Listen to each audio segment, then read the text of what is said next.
നമസ്കാരം, ന്യൂസ് കാർഡിലേക്ക് സ്വാഗതം. SFI പ്രവർത്തകർ തന്റെ കോലം കത്തിച്ചതിൽ പ്രതികരണവുമായി ഗവർണർ ആരിഫ് മുഹമ്മദ് ഖാൻ രംഗത്ത്. കണ്ണൂരിൽ SFI നേതാക്കൾ തന്റെ കോലം കത്തിച്ചതിൽ അത്ഭുതമില്ലെന്ന് ഗവർണർ പ്രതികരിച്ചു. അവർ അവരുടെ സംസ്കാരമാണ് കാണിക്കുന്നത്. എത്രയോ പേരെ കൊന്നവരാണ് കോലം കത്തിച്ചതെന്നും ഗവർണർ വിമർശിച്ചു. മുഖ്യമന്ത്രിയാണ് പ്രതിഷേധങ്ങൾക്ക് അനുമതി നൽകുന്നത്. അവരെന്തിനാണ് ഈ നാടകം തുടരുന്നത് എന്ന് മാത്രം മനസ്സിലാകുന്നില്ല എന്നും ആരിഫ് മുഹമ്മദ് ഖാൻ പ്രതികരിച്ചു. ആക്രമണം നടത്തിയവരെ മുഖ്യമന്ത്രി തന്നെ പിന്തുണയ്ക്കുകയാണ്. ഇത് മുഖ്യമന്ത്രിയുടെ പങ്കാണ് സൂചിപ്പിക്കുന്നത്. എന്റെ കോലം മാത്രമേ കത്തിച്ചിട്ടുള്ളൂ, പക്ഷേ കണ്ണൂരിൽ പലരെയും ജീവനോടെ കൊന്നിട്ടില്ലേ എന്നും ആരിഫ് മുഹമ്മദ് ഖാൻ ചോദിച്ചു. ബില്ലുകളിൽ വ്യക്തത വരുത്തിയാൽ മാത്രം ഒപ്പിടുമെന്നും ഗവർണർ കൂട്ടിച്ചേർത്തു. പുതുവത്സരാഘോഷത്തിൽ കണ്ണൂരിലെ ഏറ്റവും പ്രധാനപ്പെട്ട കേന്ദ്രമായ പയ്യാമ്പലം ബീച്ചിൽ വെച്ചായിരുന്നു പപ്പാഞ്ഞിയുടെ മാതൃകയിലുള്ള ഗവർണറുടെ കോലം കത്തിച്ചത്. ഗവർണർക്കെതിരെ ദിവസങ്ങളായി SFI നടത്തിക്കൊണ്ടിരിക്കുന്ന പ്രതിഷേധത്തിന്റെ ബാക്കി പത്രം കൂടിയായിരുന്നു ഇത്. പപ്പാഞ്ഞിയുടെ മാതൃകയിൽ 30 അടി ഉയരത്തിൽ തയ്യാറാക്കിയ കോലത്തിൽ ഗവർണറുടെ മുഖം മൂടി വെച്ചുകൊണ്ടായിരുന്നു കോലം കത്തിക്കുന്നത്. സർവകലാശാലകളെ കായ്വൽക്കരിക്കാൻ ഗവർണർ ശ്രമിക്കുന്നു എന്നാരോപിച്ച് വലിയ പ്രതിഷേധം SFI നടത്തിക്കൊണ്ടേയിരിക്കുകയാണ്. ഗവർണർക്കെതിരെ കോളേജുകളിൽ ഉടനീളം SFI ബാനറുകൾ ഉയർത്തി. ഗവർണർ സഞ്ചരിക്കുന്ന വഴിയിൽ ഉടനീളവും പ്രതിഷേധം സംഘടിപ്പിച്ചു. ഇതിന്റെ തുടർച്ചയായിട്ടാണ് കോലവും കത്തിച്ചത്. ബീച്ചിന്റെ ഒരു ഭാഗത്തായി സംസ്ഥാന പ്രസിഡന്റ് അനുശ്രീയുടെ നേതൃത്വത്തിലായിരുന്നു കോലം കത്തിക്കൽ ചടങ്ങ് നടന്നത്. ദിവസങ്ങളായി സർവകലാശാല ചാൻസലർ കൂടിയായ ഗവർണർക്കെതിരെ വലിയ പ്രതിഷേധമാണ് SFI ഉയർത്തിക്കൊണ്ടിരിക്കുന്നത്. സർവകലാശാല സെനറ്റിലേക്ക് സംഘപരിവാറുകാരെ തിരികെ കയറ്റിയെന്നാരോപിച്ചാണ് SFIയുടെ പ്രതിഷേധം.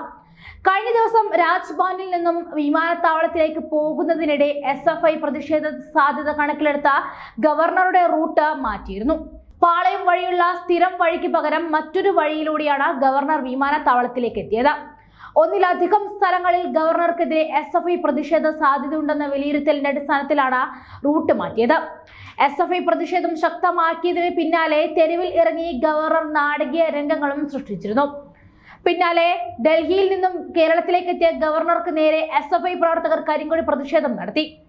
പാളയം ജനറൽ ആശുപത്രി ജംഗ്ഷന് സമീപമായിരുന്നു കരിങ്കൊടി പ്രതിഷേധം നടന്നത്.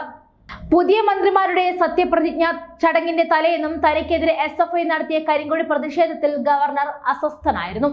മുഖ്യമന്ത്രി പിണറായി വിജയനോട് ഗവർണർ കാട്ടിയ പിണക്കത്തിന് പിന്നിൽ ഇതാണെന്നും സൂചനയുണ്ട്. സത്യപ്രതിജ്ഞ നടക്കാനിരിക്കെ ഏതാനും ദിവസത്തേക്കെങ്കിലും പ്രതിഷേധം ഉണ്ടാകില്ലെന്ന പ്രതീക്ഷയിലായിരുന്നു ഡൽഹിയിൽ നിന്നും ഗവർണർ തിരുവനന്തപുരത്തേക്ക് എത്തിയത്. സത്യപ്രതിജ്ഞ ശാന്തമായി നടക്കേണ്ടതിനാൽ തൽക്കാലം വെടിനിർത്തൽ ഉണ്ടാകുമെന്ന് എല്ലാവരും കരുതി. എന്നാൽ തലേന്ന് രാത്രി എത്തിയ ഗവർണറെ AKG സെന്ററിന് സമീപം SFI കരിങ്കൊടി കാട്ടി. ഇതുമായി ബന്ധപ്പെട്ട 4 പേരെ അറസ്റ്റ് ചെയ്തെങ്കിലും മിനിറ്റുകൾക്കുള്ളിൽ തന്നെ ജാമ്യത്തിൽ വിട്ടയച്ചു. മുഖ്യമന്ത്രിക്കെതിരെ പ്രതിഷേധിക്കുന്നവരെ അറസ്റ്റ് ചെയ്ത് കർശന നടപടി സ്വീകരിക്കുമ്പോൾ തനിക്കെതിരെയുള്ള പ്രതിഷേധക്കാരെ സർക്കാർ സംരക്ഷിക്കുന്നതിൽ ഗവർണർക്ക് പ്രതിഷേധമുണ്ട്. വിമാനത്താവളത്തിലേക്കുള്ള റൂട്ട് തീരുമാനിക്കുന്നത് പോലീസാണെന്നും തനിക്കതിൽ ഒന്നും ചെയ്യാൻ ഇല്ലെന്നുമാണ് ഇതേക്കുറിച്ച് ഗവർണർ ആരിഫ് മുഹമ്മദ് ഖാൻ പ്രതികരിച്ചത്. പ്രതിഷേധിക്കുന്നവർക്ക് തുടരാം. തന്റെ വാഹനത്തിന് നേരെ പ്രതിഷേധമെത്തിയാൽ ഇനിയും പുറത്തിറങ്ങി പ്രതികരിക്കുമെന്നും ഗവർണർ ഡൽഹിയിൽ പറഞ്ഞു. സംസ്ഥാനത്ത് പോലീസിനെ നിയന്ത്രിക്കുന്നത് CPIM ആണെന്ന് ഗവർണർ കുറ്റപ്പെടുത്തി. മന്ത്രിമാരുടെയും പേഴ്സണൽ സ്റ്റാഫിന്റെയും പെൻഷൻ റദ്ദാക്കാൻ നിരവധി തവണ പറഞ്ഞതാണെന്നും ഗവർണർ പറഞ്ഞു.